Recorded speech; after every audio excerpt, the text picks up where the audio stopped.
NBA teams have been known to offer atrocious contracts for as long as player and agent negotiation has been possible. Players can be offered massive extensions when in actuality the sum is way over their market value. Throughout NBA history, we have seen teams sign players to a massive extensions just to keep themselves competitive, when the players is nowhere near as talented as the money suggests. You can't go a single season without having a player in the league signed on a terrible contract, earning crazy amounts of money for average play. Welcome to the Vintage Dawkins channel. Here we rank the worst contracts in NBA history. Number 10. Jim McElveen, 7 years, $33.6 million with Seattle Supersonics in 1996. 1996 was the year the NBA really started throwing big contracts around. Shaquille O'Neal and Alonzo Mourning got 7-year, seven-figure deals, and Seattle followed suit by agreeing to a 7-year deal with Jim McElveen. To that point in his brief career, McElveen had started only 6 games with the lousy Washington Bullets and averaged 2.3 points, 2.9 rebounds, and 2.1 blocks per game. As it appeared though, this was enough evidence for the Sonics to give McElveen a deal that paid him more in 1996-97 than Sam Perkins and Hersey Hawkins, and almost as much as Shawn Kemp and Detlef Schrempf. McElveen averages with the Sonics were only 3.5 points, 3.7 rebounds, and 1.9 blocks per game. Number 9. Amar'e Stoudemire's 5 years $99.7 million with the Knicks. Going back to 2010, it was a big free agency period with the LeBron decision to go to the Miami Heat. The Knicks were hoping to get LeBron, but after that fell through they went on to sign Stoudemire, who had been great with the Phoenix Suns. After dominating in his first season with the Knicks with 25.3 points and 8.2 boards per game, his health became an issue, and that was a concern before signing him.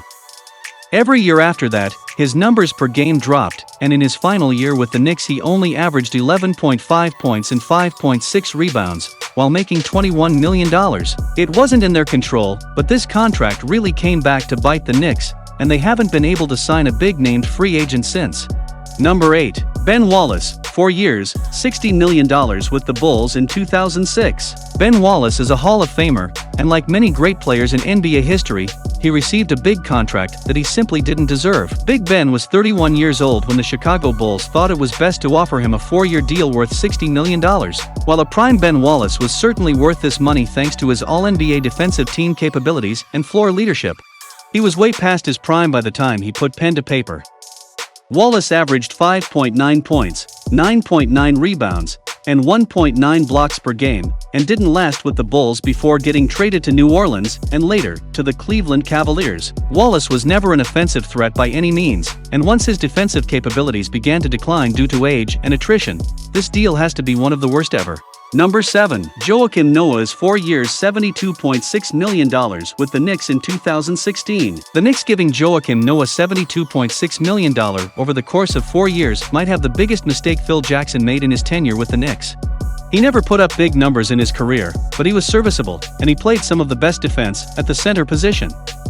He only played 53 in total with the Knicks, and in his last year he only put up 1.7 points and 2.0 boards per game.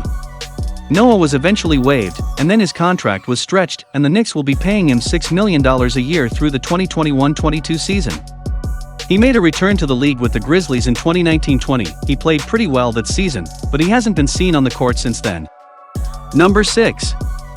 Eddy Curry's 6 years, $16 million with the Knicks in 2005. Unsurprisingly, the New York Knicks appear on this list again. Out of pure desperation to appease Knicks fans and create hope, the franchise signed Eddy Curry to a 6-year deal despite problems with an irregular heartbeat. Clearly not a joke, the Knicks looked past that and also gave away their number 2 pick to make the deal happen. Fast forward to the event of Curry's Knicks career, and it is one hot mess. Curry was not the man the Knicks needed, and it was frustrating to see. Curry fell out of rotation only 3 years later after hitting the scales at over 300 pounds, and he clearly couldn't be trusted to be any sort of impact player. Curry was a nice post scorer, but he was extremely slow on defense and seemingly had no desire to be a dominant big man. Number 5. Joe Smith, 7 years, $86 million with the T-Wolves in 1999. Joe Smith's contract is one of the worst in NBA history mainly due to the extreme controversy it received. By essentially receiving money under the table from Timberwolves management worth $86 million over 7 years, Smith was in the center of a big problem in the NBA. The news leaked out and Smith and the franchise were severely punished by league officials. The Timberwolves lost 4 out of their 5 first-round picks, which killed the franchise's desire to build a winning team around superstar Kevin Garnett. Smith was punished because he lost all the dough and had to settle for a smaller deal worth less than half that by Minnesota. Number 4.